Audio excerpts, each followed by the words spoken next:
इस वीडियो में हम आपको बताने जा रहे हैं 8085 सीपीयू के इंटरनल स्ट्रक्चर के बारे में। तो चलिए शुरू करते हैं। जैसा कि आप देख सकते हैं कि 8085 सीपीयू इंटरनल स्ट्रक्चर में कई सारे कंपोनेंट्स हैं, जैसे कि data bus, internal data bus, accumulator, flag flip flops, arithmetic logic unit, instruction decoder, control unit, control signal, address bus.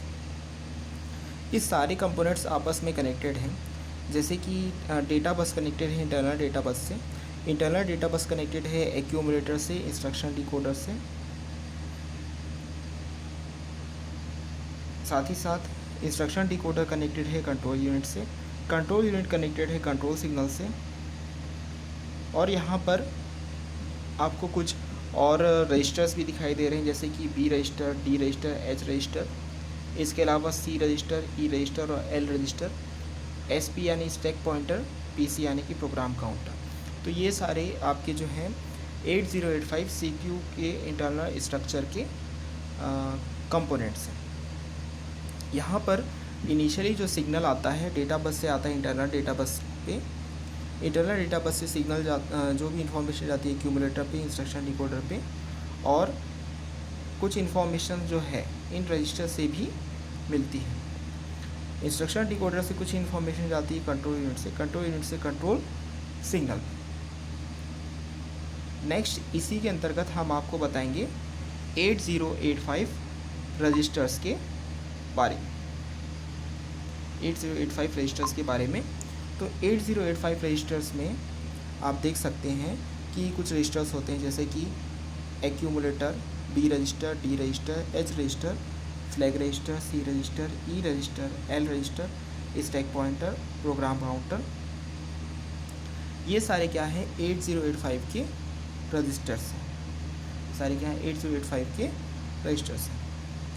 यहाँ पर जो नीचे का पार्ट कट गया है, वहाँ पर जो है इस नीचे के पार्ट में 8 लाइंस और इस पार्ट में है आपके 16 लाइंस। ये डेटा बस के लिए लाइंस है और ये एड्रेस बस के लिए लाइंस है।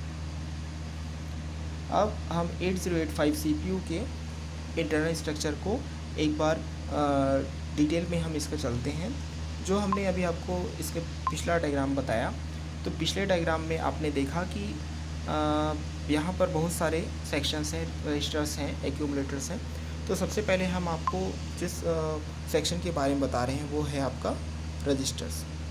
सबसे पहले हम आपको बता रहे हैं रजिस्टर्स के बारे में। सबसे पहले हम आपको बता रहे हैं रजिस्टर्स के बारे में। तो इसमें होता है 6, इसमें टोटल 6 जनरल पर्पस के क्या होते हैं रजिस्टर्स होते हैं। ये सारे रजिस्टर्स होते हैं 8 बिट के, और जो रजिस्टर होते हैं वो होते हैं बी, सी, डी, ई, एच और एल। ये सारे रजिस्टर्स होते हैं।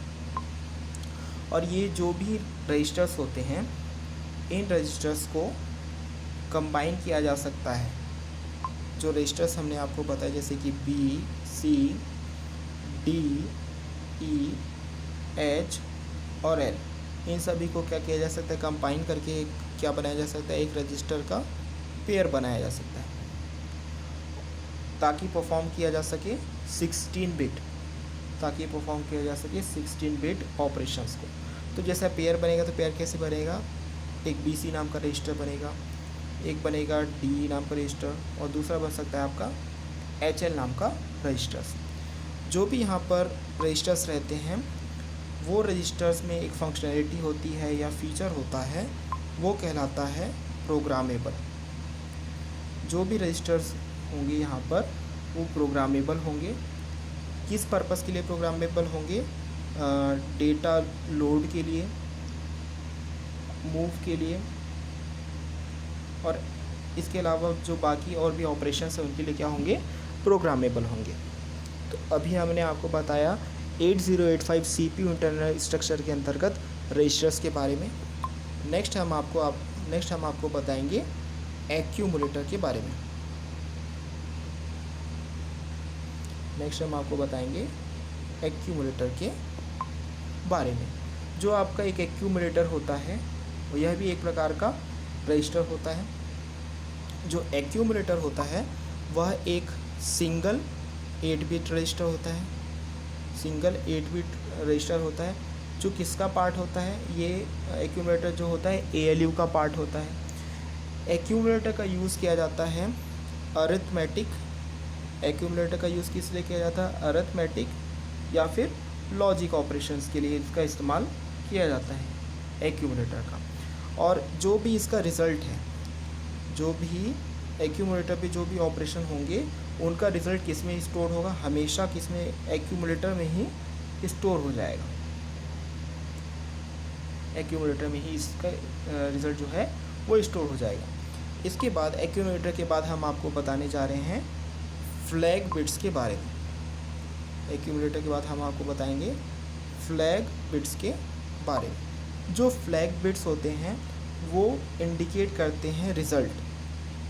फ्लैग बिट्स क्या करते हैं, इंडिकेट रिज़ल्ट को इंडिकेट करते हैं। क्या का रिज़ल्ट इंडिकेट करते हैं, कंडीशन टेस्ट का। क्या का रिज़ल्ट इंडिकेट करते हैं, कंडीशन टेस्ट का।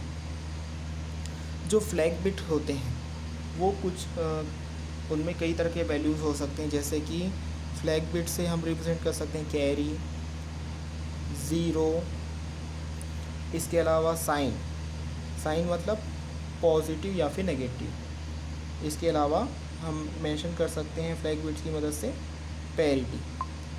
इसके अलावा और भी मेंशन कर सकते हैं इसमें एटसेट्रा। जो फ्लैग बिट्स रहते हैं उसमें कंडीशनल ऑपरेटर्स या फिर हम यह कर सकते हैं कंडीशनल ऑपरेशंस। फ्लैग बिट्स में कंडीशनल ऑपरेशंस एग्जीक्यूटेड हो सकते हैं। तो ये कंडीशनल ऑपरेशन जो होते हैं वो कौन कौन से होते हैं, वो होते हैं इफ़, देन, ये कहलाते हैं आपके कंडीशनल ऑपरेशन। ये सारे कंडीशनल ऑपरेशंस क्या हो सकते हैं, एग्जीक्यूट हो सकते हैं। एग्जीक्यूट हो सकते हैं किस बेस पे एग्जीक्यूट हो सकते हैं, इन फ्लैग बिट के कंडीशन के बेसिस पे एग्जीक्यूट हो सकते हैं। नेक्स्ट हम आपको बताएंगे प्रोग्राम काउंटर के बारे में।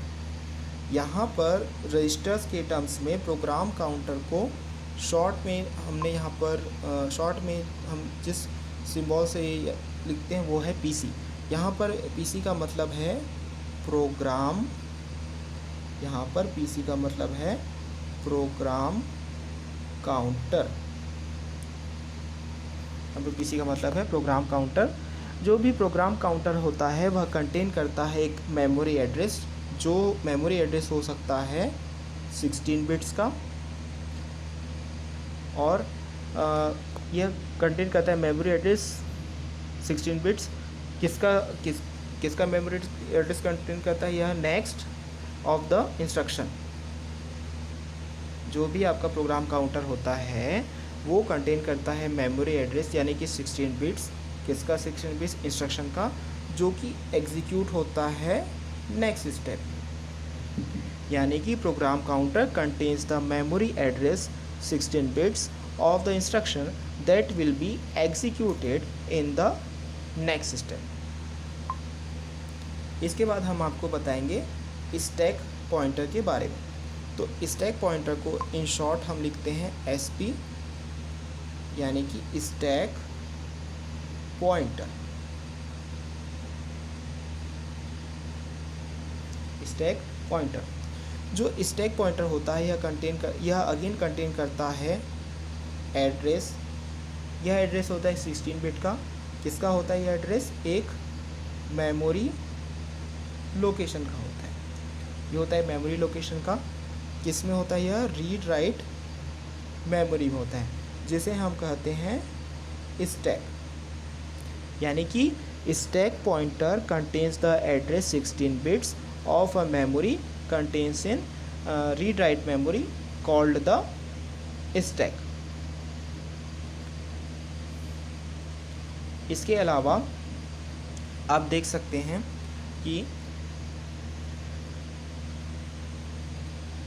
CPU के इंटरनल स्ट्रक्चर में इसके अलावा फ्लैग्स भी होते हैं। तो नेक्स्ट हम आपको बताएंगे फ्लैग्स के बारे में, कौन कौन से फ्लैग्स हो सकते हैं।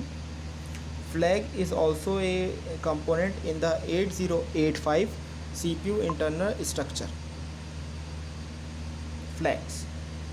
तो फ्लैग्स में कई तरह के फ्लैग हो सकते हैं, जैसे कि एक फ्लैग हो सकता है आपका एस फ्लैग, यानी कि इसको हम बोल सकते हैं साइन फ्लैग। साइन फ्लैग क्या हो सकता है, सेट हो सकता है यदि D7 नाम का बिट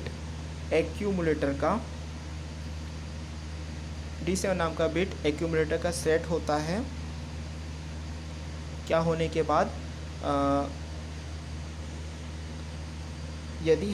क्या होने के बाद होता है, यह कोई भी अर्थमेटिक या फिर लॉजिकल ऑपरेशन का रिज़ल्ट क्या आता है, नेगेटिव आता है।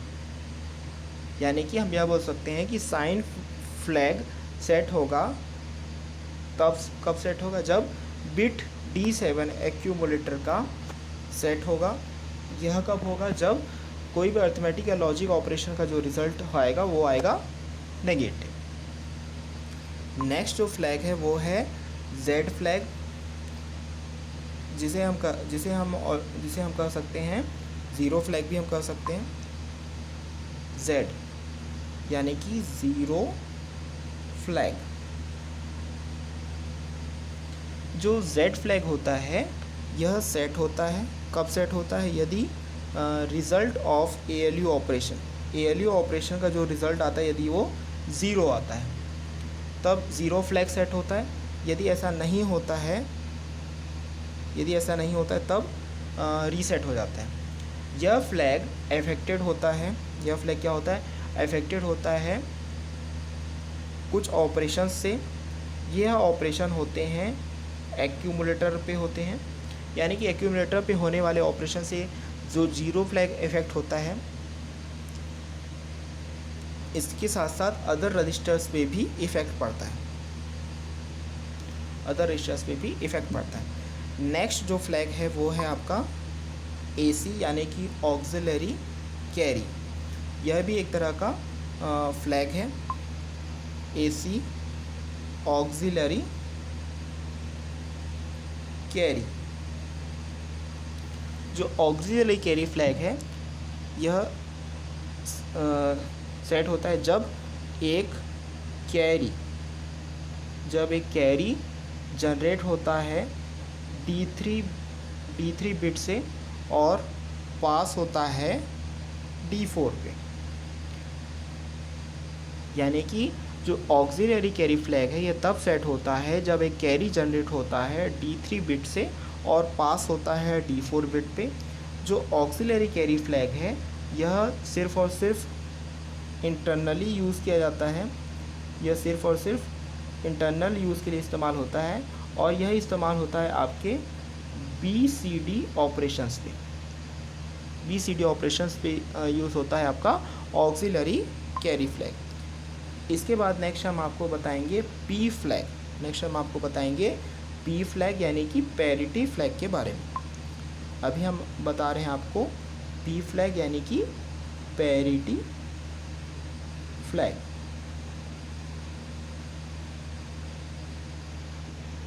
तो जो पैरिटी फ्लैग होता है इसके बारे में देखेंगे कि जब भी एक ALU ऑपरेशन का में यदि जो रिज़ल्ट है ALU ऑपरेशन में जो रिज़ल्ट है यदि उसमें इवन नंबर ऑफ वंस होते हैं, रिज़ल्ट में यदि इवन नंबर ऑफ वंस होते हैं तो जो P फ्लैग होता है वो सेट हो जाता है। और मान लीजिए ऐसा नहीं है, यानी कि किसी भी ALU ऑपरेशन होने के बाद रिज़ल्ट में इवन नंबर ऑफ वंस नहीं है, यानी कि या तो ऑड नंबर्स ऑफ वंस हैं या फिर एक भी वन नहीं है, तो उस केस में जो पैरिटी फ्लैग क्या हो जाएगा, क्लियर हो जाएगा, पैरिटी फ्लैग क्लियर हो जाएगा। इसीलिए जो आपका पैरिटी P फ्लैग है वह इवन पैरिटी इवन पैरिटी को शो करने के लिए भी यूज़ हो सकता है। इसके बाद जो नेक्स्ट फ्लैग है वो है आपका CY फ्लैग। नेक्स्ट फ्लैग है आपका CY फ्लैग, जिसे हम ऑल्सो कहते हैं कैरी फ्लैग, जिसे हम ऑल्सो कहते हैं कैरी फ्लैग। कैरी फ्लैग के बारे में, यदि कोई हमारा अर्थमेटिक ऑपरेशन है, यदि कोई भी अर्थमेटिक ऑपरेशन है जो किस में है, एक कैरी में, जो एक कैरी में है, तो कैरी फ्लैग क्या हो जाएगा, सेट हो जाएगा। यानी कि एक अर्थमेटिक ऑपरेशन का जो रिज़ल्ट है कैरी में है, तब कैरी फ्लैग सेट हो जाएगा। यदि अर्थमेटिक ऑपरेशन का रिज़ल्ट मान लीजिए कैरी में नहीं है, कैरी में नहीं है, तब क्या हो जाएगा, ये रीसेट हो जाएगा। जो आपका कैरी फ्लैग है, ये कैरी फ्लैग एक बोरो फ्लैग की तरह भी काम करता है। कैरी फ्लैग बोरो फ्लैग की तरह भी काम करता है। किस पर्पस में, जब भी हमको करना होता है सब्ट्रैक्शन, जब भी हमको करना होता है सब्ट्रैक्शन। इस वीडियो में बस इतना ही। इस वीडियो को लाइक करें, शेयर करें और हमारे चैनल को ज़रूर सब्सक्राइब करें। Thank you.